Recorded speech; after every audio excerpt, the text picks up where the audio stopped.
Foi o despertar de uma nova era. A era dos objetos voadores não identificados. Uma presença sinistra em meio à ameaça da Guerra Fria. Esqueça tudo o que ouviu sobre discos voadores nos últimos 50 anos. Foi nesse dia que eles nasceram. Eles voaram sobre o estado de Washington e caíram na cidade de Roswell. E depois... Em 7 de janeiro de 1948, o capitão Thomas Mantell pilotava um caça P-51. Sua missão era interceptar um OVNI, mas ele não viveu para contar sua história. O relógio de Mantell parou no momento do impacto, às 13h18 da tarde. O que poderia explicar esses estranhos acontecimentos? Acobertaram os fatos tão rápido que uma semana depois ninguém dizia mais nada. Agora voltamos ao passado para investigar os mais incríveis encontros com OVNIs da história moderna. Terá sido o início de uma guerra interplanetária ou tudo não passou de um grande complô? Classificar informações como ultra-secretas só desperta a curiosidade das pessoas. Hoje, em Reescrevendo a História.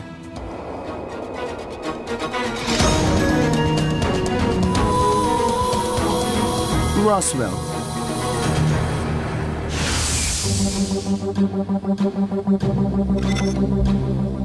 A identidade de alguns OVNIs está prestes a ser revelada.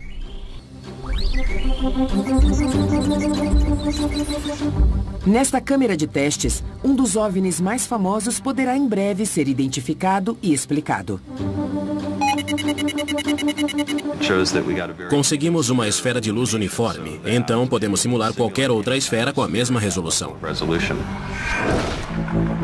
Este mistério começou em 1947, coincidentemente ou não, com o surgimento da era nuclear. Com o início da Guerra Fria, os norte-americanos olhavam para o céu com uma mistura de temor e encantamento. Num período de 6 meses, em 1947, 3 OVNIs foram avistados. E cada um desses encontros ajudaria a definir essa nova era marcada pela insegurança. Discos voadores invadiram nosso planeta. O primeiro encontro foi em junho de 1947. No estado de Washington, o piloto amador Kenneth Arnold afirmou ter visto 9 objetos movendo-se em velocidade supersônica.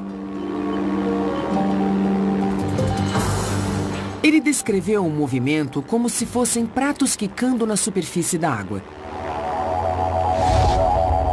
Ele afirmou ainda que os OVNIs estavam todos na mesma altitude e viajavam a 2.700 km por hora. Isso numa época em que a barreira do som, de 1.094 km por hora, nem havia sido rompida. A única explicação plausível para o fenômeno e para a velocidade do OVNI era... Estão nos puxando. Só pode ser do outro mundo. Para entender as circunstâncias do encontro de Kenneth Arnold, temos que considerar o momento histórico e esquecer tudo o que ouvimos sobre discos voadores nos últimos 50 anos. Foi nesse dia que os discos voadores nasceram como conceito, crença e objeto.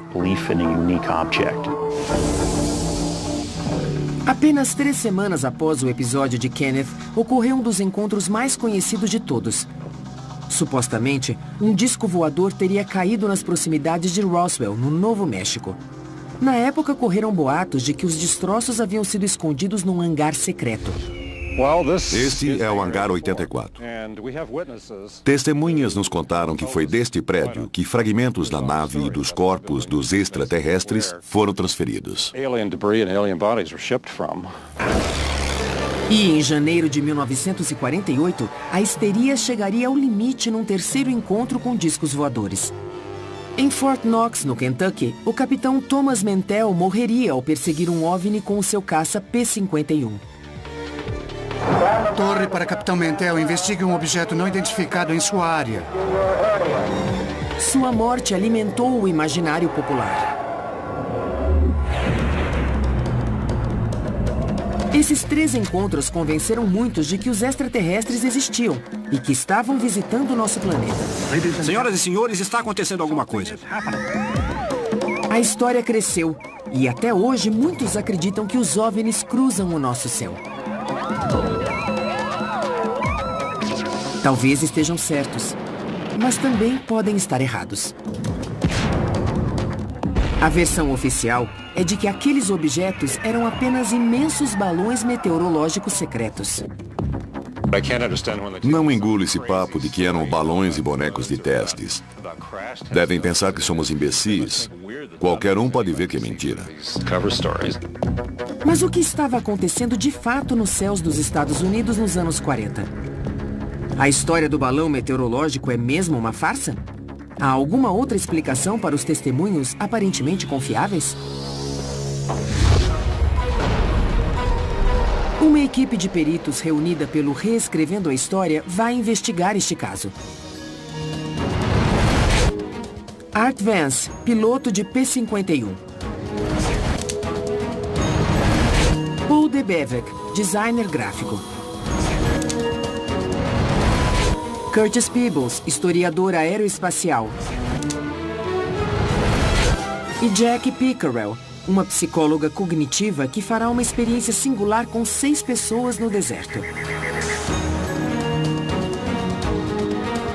Combinando todas essas especialidades e levando a tecnologia moderna de volta a 1947, vamos procurar respostas para o que aconteceu em Roswell e para o fenômeno dos OVNIs.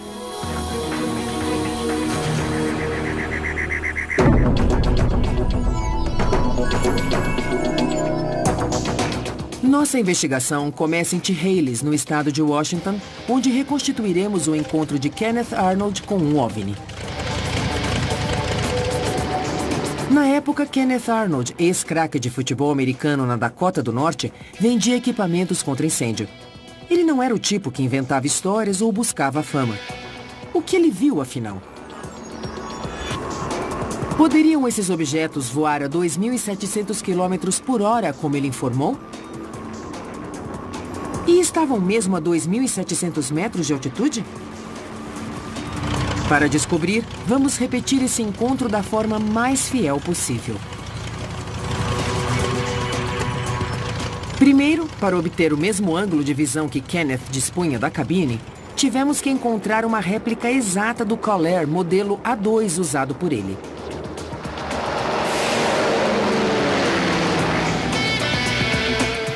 Para obter as mesmas condições de luminosidade e clima, voamos no verão, assim como Kenneth em 1947.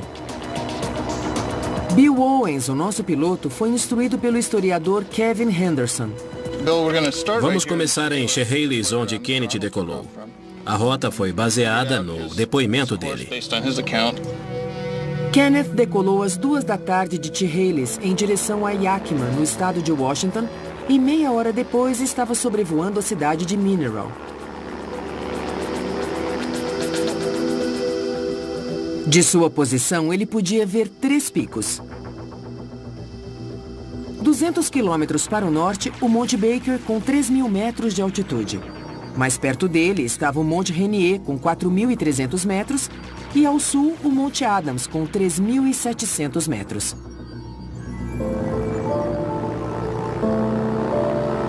Seguindo o plano de voo à risca, Bill Owens pilota o Caller sobre Mineral. O que ele viu? Ele disse que ao norte, no alto do Monte Baker, ele viu um clarão que o distraiu. Um clarão, sei. Ele pensou que eram aeronaves voando em formação. Kenneth disse ter visto estes 9 objetos rumarem para o sul na direção do Monte Rainier. Mas descobrimos que seria praticamente impossível ver qualquer objeto daquela distância. Kenneth disse que os viu piscando e virando ao passarem o Monte Rainier. Foi aí que ele percebeu que testemunhava uma coisa incrível.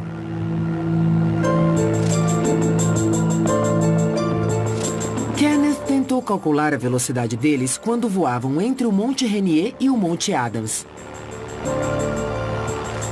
Uma distância de cerca de 80 quilômetros que ele cronometrou em 1 minuto e 42 segundos. Ele calculou 2.700 km por hora. Inimaginável naquela época. Curtis Peebles, historiador aeroespacial, questiona essa estimativa. Os objetos voavam muito acima de Mach 1, quase a Mach 2. Contudo, não produziram um estrondo sônico. E já que voavam baixo, ele deveria ter ouvido um grande estrondo. Mas ele não ouviu nada. Os ufólogos argumentariam que as naves espaciais são capazes de eliminar o estrondo sônico.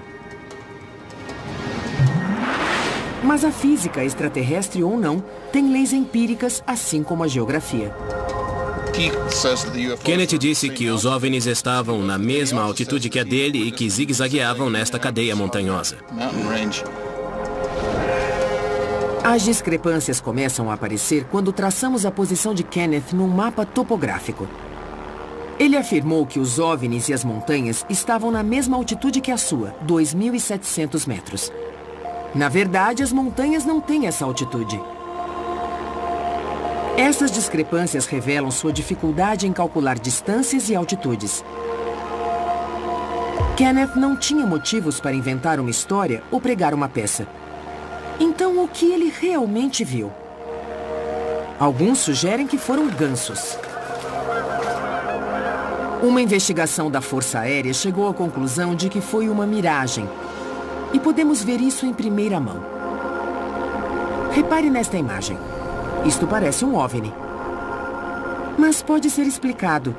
Não passa de um reflexo no vidro da cabine. O reflexo do Sol pode criar muitas ilusões. Mas nenhuma explicação foi conclusiva. Aquilo que Kenneth viu pode ser explicado por outro incidente que chegou às manchetes 20 dias depois. Esse incidente se tornou um marco cultural e criou um destino turístico. Chegou a hora de reconstituirmos os acontecimentos de Roswell.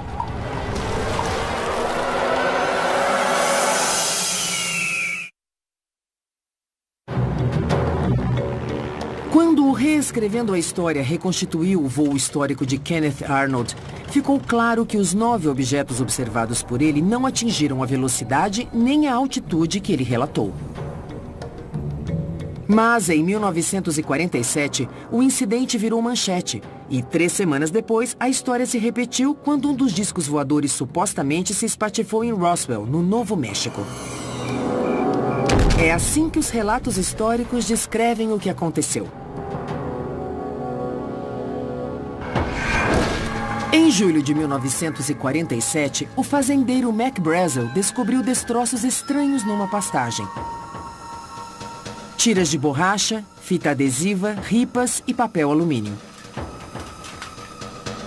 Ele recolheu tudo e levou para o xerife de Roswell, que chamou os militares. A Força Aérea despachou uma equipe para investigar e recolher qualquer material esquecido por Mac Brazel.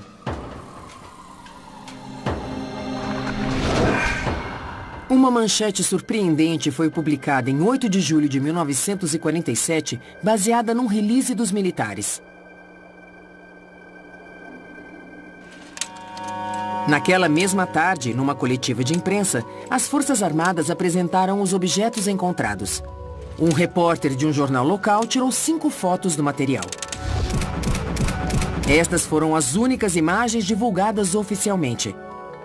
Ao examinar as fotos de perto, vemos o que parece ser papel alumínio, ripas e algum tipo de tecido escuro, que o governo insiste pertencerem a um balão meteorológico. De início, afirmaram que era um disco voador. E no dia seguinte, a Força Aérea disse que era apenas um balão meteorológico. Uma nova manchete apareceu no jornal local na quarta, 9 de julho. O incidente estava encerrado. Ou não. Acobertar os fatos tão rápido que uma semana depois, em julho de 1947, ninguém dizia mais nada. Foi como se nada tivesse acontecido. O governo acobertou a história? Ou nada realmente aconteceu? De qualquer modo, o incidente em Roswell foi esquecido por 30 anos. Foi só em 1978, quando Jesse Marcel começou a falar sobre suas experiências, que outros também começaram a falar. Jesse Marcel foi um investigador militar do caso em 1947. Sua afirmação de que o governo encobriu os fatos se tornaria um dos pilares do mito que envolve Roswell.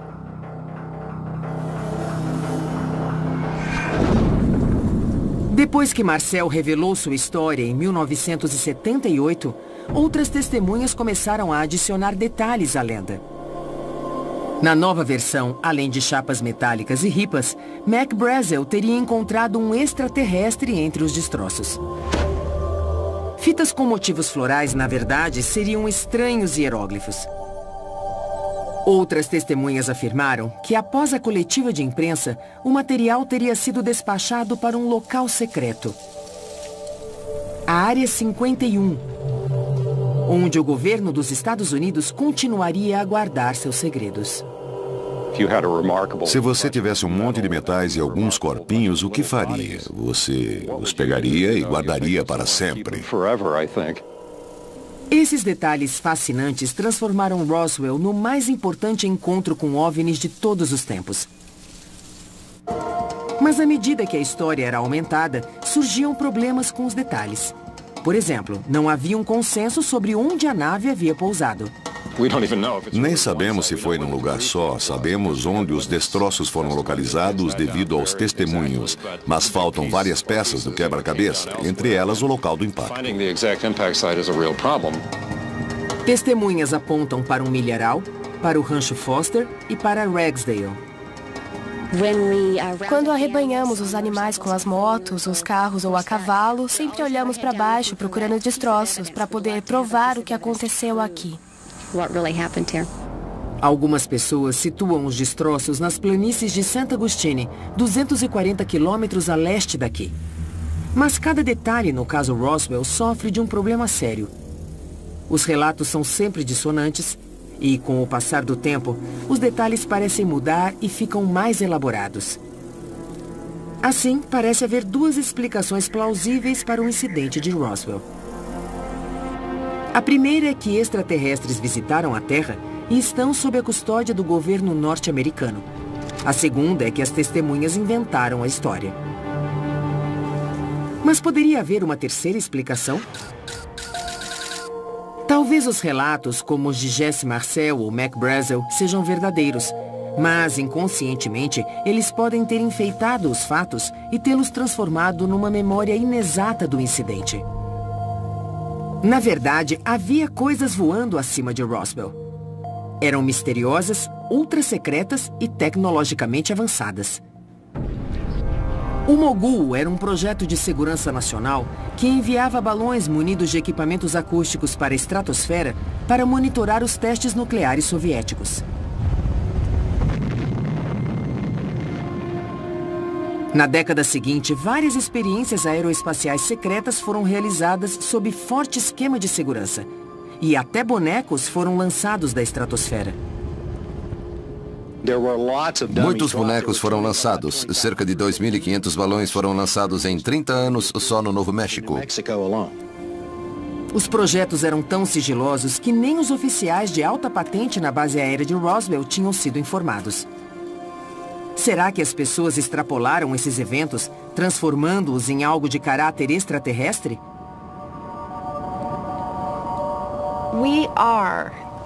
Nós somos a nossa memória. Somos definidos por nossa memória e gostamos de confiar nela. Mas, com o passar do tempo, ela se deteriora. Jack Pickerel é psicóloga cognitiva e estuda a memória humana há 12 anos. Qualquer lembrança do passado é automaticamente reescrita com a percepção do presente. Os ufólogos acreditam na veracidade dos testemunhos. Mas será que é possível que o tempo tenha corrompido suas memórias? Para testar essa teoria, o Reescrevendo a História preparou uma experiência. Selecionamos 6 pessoas e dissemos que queríamos filmá-las numa caminhada ao ar livre para testar sua memória. Esta aqui dá maçãs no outono. Cada um levava uma câmera para registrar o que via. Mas eles não sabiam que esta não era uma trilha qualquer. E que isto não era um passeio. Nós recriamos o cenário de um acidente com OVNIs completo, com destroços, fita de isolamento amarela e a presença de um guarda armado e uniformizado. Nosso objetivo hoje é dar a alguns dos nossos participantes informações de natureza ambígua, que poderia ser interpretada de muitas formas e não explicar nada. Nossa experiência é simples. Levar os participantes pelo deserto com o pretexto de estudar a memória deles, fazê-los andar pelos destroços, gravar as imagens com as câmeras dos capacetes e, depois de um mês, entrevistá-los para discutir as diferenças entre aquilo de que se lembram e as imagens gravadas. Esta planta pode salvar a sua vida. Você corta, tira a pele e come. E tem muita água. Depois de 20 minutos, o grupo passa pelo local do acidente. Dá pra fazer um shopping ali. Olha, uma arma. Nossa, que mico. Continuem andando. Alguma coisa caiu aqui e me mandaram ficar longe. Quem era ele? Um militar. E quer saber, na última quinta noite cheguei em casa e não me deixaram entrar. Caiu alguma coisa. Depois de discutirem o assunto, eles são liberados. Daqui a um mês, vamos testar a memória deles. O melhor jeito de incutir uma memória falsa é esperar a lembrança original esmaecer o suficiente para que, quando a memória falsa for introduzida, ela possa se fixar melhor e se desenvolver. O palco está armado para a próxima fase da experiência. Um mês depois, quais serão as lembranças dos participantes? Podia ser qualquer coisa, até OVNIs, se você acredita neles. O homem estava deste lado e eu empurrei ele para o outro lado, para evitar a bala. Um mês depois, fomos conferir o que eles lembravam. Trouxemos as imagens gravadas na ocasião que mostravam exatamente o que eles viram e não o que pensaram ter visto. Suas memórias não sofreram grandes distorções, mas muitos detalhes haviam mudado. Após aquecer Annie com algumas perguntas sem importância, perguntamos sobre o local do acidente. Haviam alguns guardas armados no local, que estava cercado por um cordão de isolamento para ninguém entrar. Entramos lá para olhar, mas fomos impedidos por guardas armados.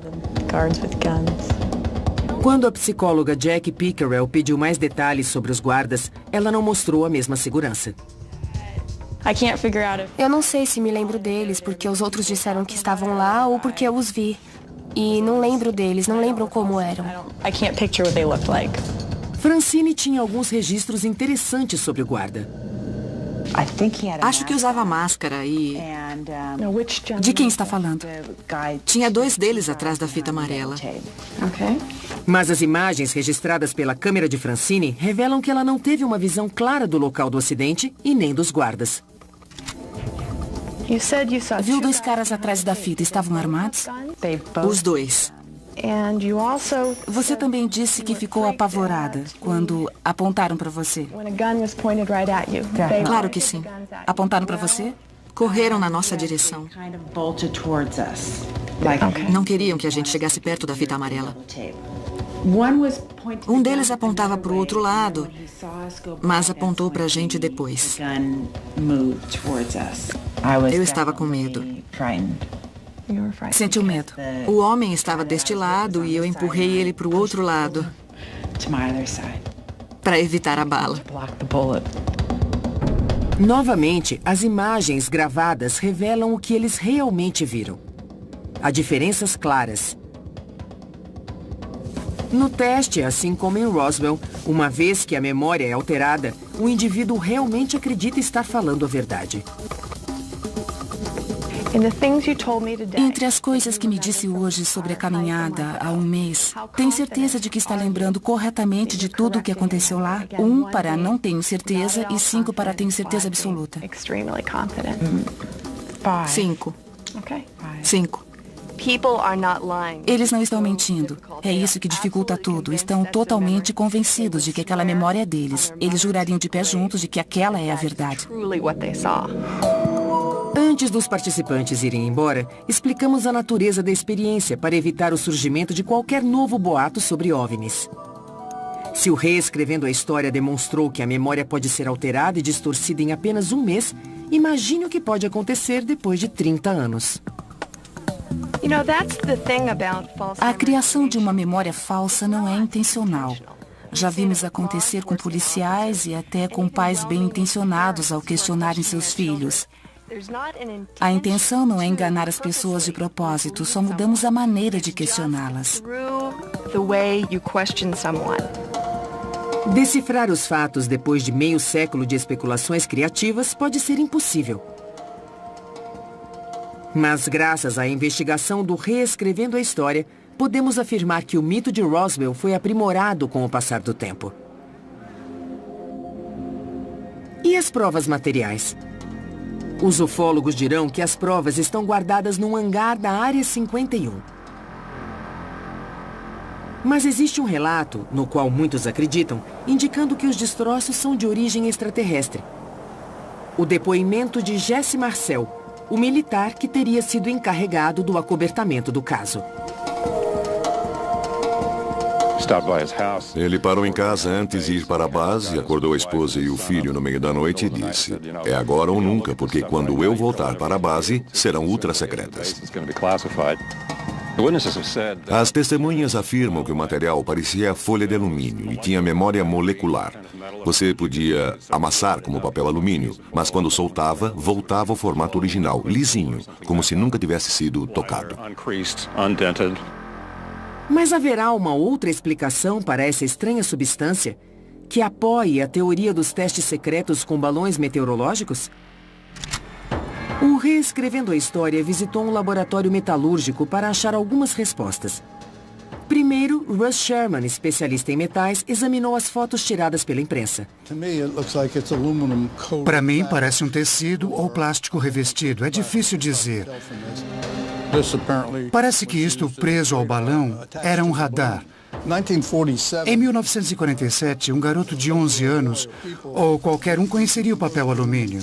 Certo. Que depois de amassado não desamassa sozinho, porque não tem memória molecular. Mas se fosse plástico metalizado, desamassaria. Hoje estamos tão acostumados com isso que nem nos impressionamos, mas para um menino de 11 anos, pareceria uma coisa do outro mundo. Seria estranho. As lembranças confusas e os metais mágicos já foram explicados pelo Reescrevendo a História. Mas, independentemente do que aconteceu, o acidente em Roswell alimentou uma paranoia crescente e serviu de palco para o terceiro e mais mortífero encontro com um OVNI já documentado.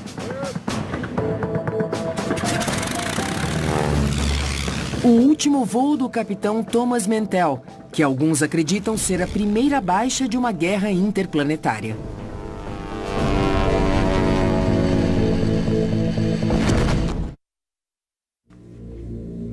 Em 1947, depois do encontro de Kenneth Arnold, uma paranoia crescente encheu os céus norte-americanos de luzes e aeronaves misteriosas. Em janeiro do ano seguinte, a paranoia e o medo ganharam um rosto. O do capitão Thomas Mantell, a primeira baixa de uma guerra interplanetária. Hoje, o Reescrevendo a História abre os registros oficiais para compararmos o que sabemos com o que realmente aconteceu. No dia 7 de janeiro de 1948, logo depois da 13h, começaram a chegar relatos sobre um objeto enorme no céu do Kentucky. Naquele momento, o capitão Mantell liderava uma esquadrilha de Mustangs P-51 num voo de baixa altitude cruzando o estado. Ao se aproximarem de Fort Knox, a torre de controle de Godman pediu que investigassem o objeto. e Mantell concordou. A 4.300 metros, os 3 pilotos iniciaram uma subida vertical. A velocidade máxima para uma subida vertical seria de 290 km por hora. A 6.700 metros, 2 pilotos decidiram retornar preocupados com a falta de oxigênio. O oxigênio é necessário acima dos 3.700 metros. Acima de 7.600 metros, o piloto perde a consciência em 4 ou 5 minutos. O capitão Mantell não estava disposto a desistir. Depois de perseguir o OVNI por 45 minutos, alguma coisa aconteceu. As fotos contam o resto da história. Quando os destroços foram examinados, a trava da cabine estava intacta. Concluiu-se que Mantell não tentou saltar de paraquedas. Seu relógio parou no momento do impacto, às 13h18 da tarde. Alguns acreditam que ele foi derrubado, mas outros têm uma explicação mais simples. O problema é que ele não tinha oxigênio. Mantell desmaiou enquanto o Mustang continuava a ganhar altitude. Ele entrou em parafuso e se espatifou numa fazenda.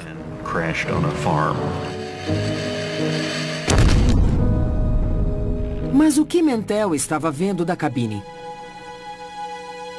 Com a escassez de informações, a imaginação corria solta. E então começaram as especulações.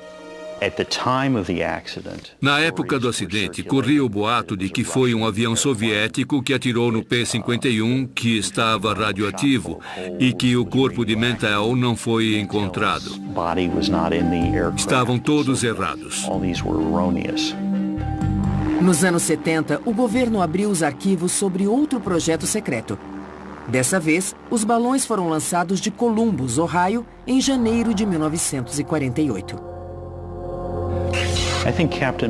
Acho que o capitão Mantell estava perseguindo um Skyhook, um balão enorme de plástico que pode chegar a 30 mil metros. Um balão desses foi lançado pouco antes do incidente, levando um dispositivo de raios cósmicos. Esses balões foram lançados às dúzias por todos os Estados Unidos e ainda hoje a NASA continua a lançá-los.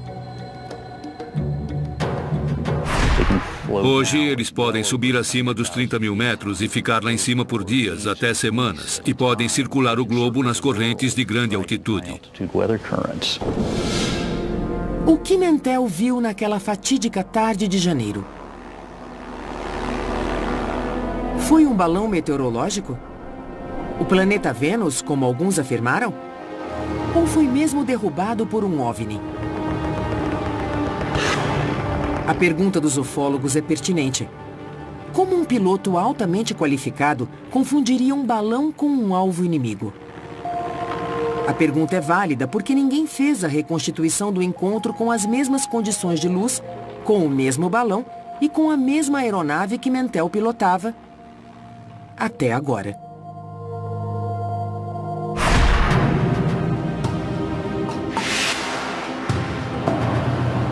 O Reescrevendo a História conduzirá um experimento para descobrir o que Mantell viu ao ganhar altitude. Primeiro vamos reproduzir a vista que ele tinha da cabine, seu ângulo de voo e as condições de luz. Depois precisamos recriar a imagem de um balão Skyhook de 1.200 metros de diâmetro com as mesmas condições de luminosidade daquela tarde de 1948. Finalmente vamos comparar as imagens para entender o que Mantell estava tentando interceptar em seu trágico voo final. Nossa busca nos leva a Nevado, na Califórnia, onde se encontram dos últimos P-51 ainda em operação. Qual será a missão de hoje? Vamos repetir o último voo do capitão Mantell, utilizando o relatório do acidente e a documentação disponível. Art, você vai mandar a gente lá para cima reproduzir esse voo? Dá para fazer, mas a queda pode ser um problema.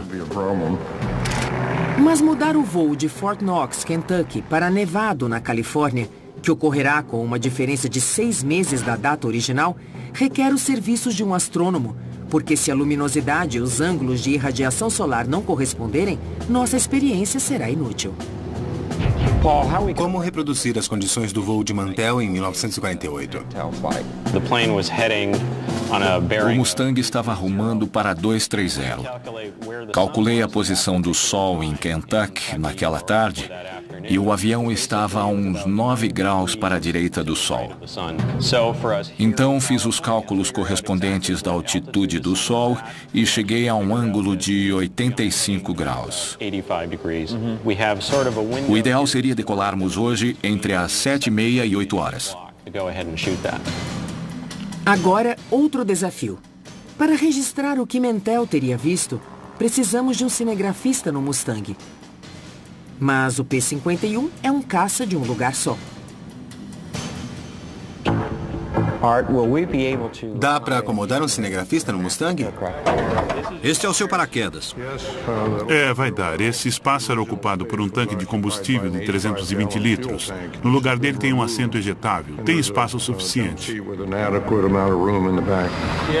Sim, estou ouvindo. Você fala alto. Estarei no centro olhando para fora e você vai virar 9 graus para a direita. Aí vamos pegar o sol nessa posição. Tá bem. Temos um bom plano de voo e o nosso objetivo é registrar o que ele viu.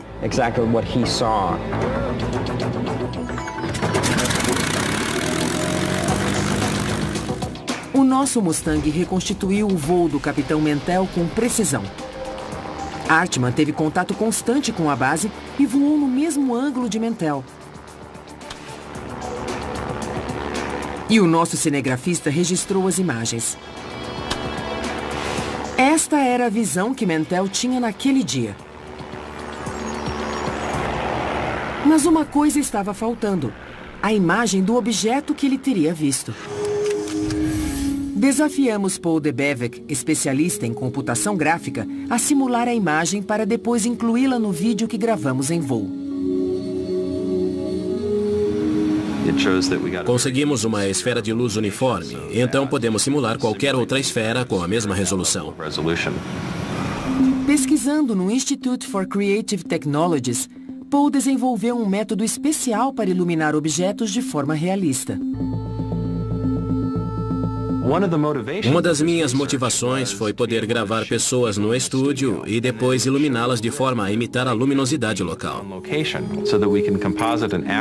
Depois posso fazer uma sobreposição e recriar o fundo no estúdio. Fica super natural, mas é um efeito especial. Se essa técnica puder ser adaptada para o nosso experimento, teremos outros desafios. Primeiro, precisamos fazer uma réplica exata de um balão meteorológico. Depois, precisamos de imagens em 360 graus para recriar o céu em torno do balão. Esse desafio levará ao Reescrevendo a História aos céus pela 3ª vez.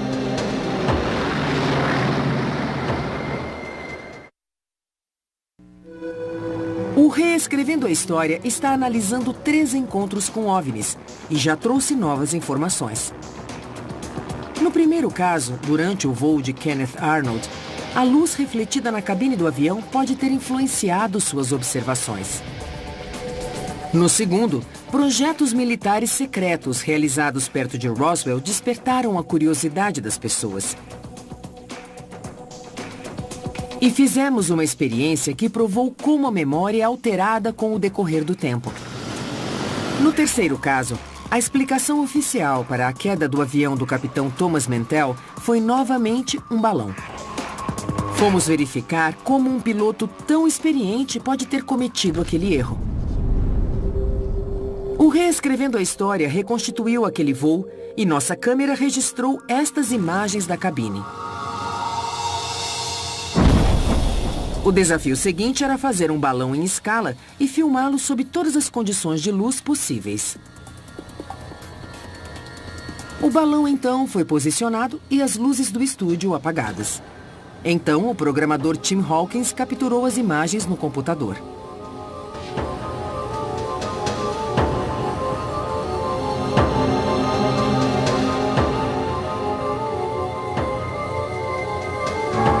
O ângulo da câmera que coletava os dados tinha que ser exato. Posicionamos a câmera embaixo do balão para termos uma visão de baixo para cima, como a de Mantell. Para a segunda parte deste teste, precisávamos reconstituir as mesmas condições de luminosidade daquela fatídica tarde. Usamos uma lente olho de peixe na câmera e tiramos muitas fotos para criar a esfera e obter a melhor resolução. O piloto e cinegrafista Meran Salamati criou um suporte para a câmera e fixou-a num avião acrobático para voarmos a 30 mil metros. Precisávamos de um panorama de 360 graus para criar uma imagem tridimensional.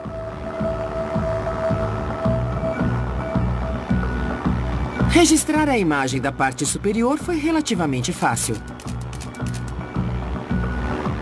Mas e da parte inferior? O avião acrobático ofereceu a solução.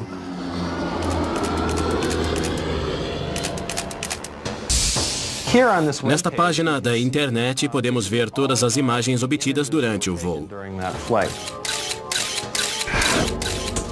A edição das imagens nos permite reconstituir todas as condições de luminosidade refletidas no balão. Mais uma vez, nos perguntamos: o capitão Thomas Mantell morreu ao perseguir um OVNI? Ou um balão meteorológico? O que ele viu naquela tarde?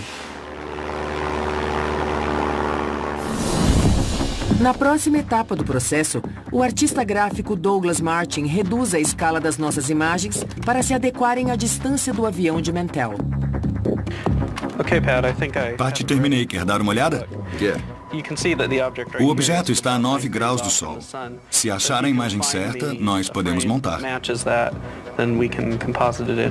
Patrick Martin, assistente gráfico, procura uma imagem que combine com o ângulo do objeto em relação ao Sol.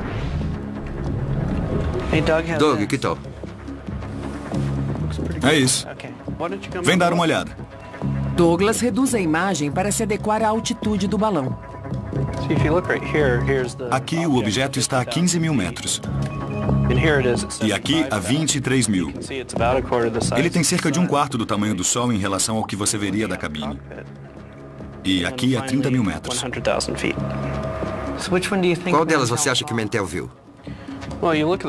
A 15 mil metros dá para ver bem o que é. A 23 mil metros a imagem é mais ambígua. Foi a 23 mil mesmo. Eu iria atrás. Valeria a pena. Finalmente, nossa experiência chegou ao fim. Esta seria a aparência de um balão Skyhook flutuando 23 mil metros acima de um Mustang P-51 em voo vertical, voando precisamente no mesmo ângulo e nas mesmas condições de luz de 8 de janeiro de 1948. Esta pode ter sido a imagem que Thomas Mantell viu ao desmaiar por falta de oxigênio. Se você estivesse lá em cima com uma coisa dessas, veria um objeto voador. E se não soubesse o que era, seria não identificado. Então, seria um OVNI. O importante é que Mantell era um homem corajoso, que morreu no cumprimento do dever. E nenhuma teoria pode questionar sua devoção ao seu país. Sua morte trágica só serviu para insuflar o pânico e o medo entre as pessoas. Discos voadores invadiram o nosso planeta.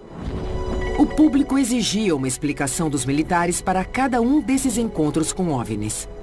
E, em todos os casos, a resposta era a mesma. Eram balões meteorológicos. Durante anos, essa desculpa pareceu tão absurda que até naves extraterrestres pareciam uma boa explicação. Classificar informações como ultra secretas e negar acesso a elas só desperta a curiosidade das pessoas, ativa sua imaginação e gera boatos. Levaria 50 anos para que o governo explicasse o que aqueles balões realmente faziam nos céus dos Estados Unidos. Na nossa investigação desses 3 casos antigos, demonstramos que os 9 objetos avistados por Kenneth Arnold não poderiam estar viajando na velocidade e nem na altitude descritas por ele. No caso Roswell, provamos que o tempo pode distorcer a memória, mesmo num curto espaço de tempo. E que depois de 3 décadas, bonecos experimentais podem ter sido confundidos com extraterrestres. E no caso do Capitão Mantell, vimos que balões meteorológicos podem ser confundidos com OVNIs sob determinadas condições.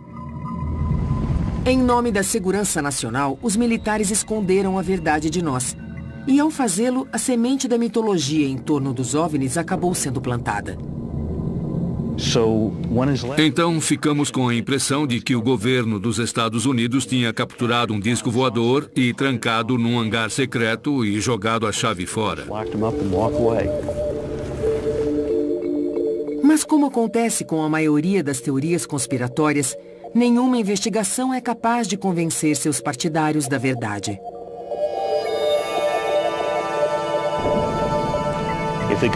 Se o governo tivesse mesmo capturado um disco voador acidentado em Roswell ou em outro lugar, o segredo ia durar 10 segundos, porque a informação vazaria. Muita gente estaria sabendo. Esse segredo não poderia ser mantido, muito menos por 50 anos.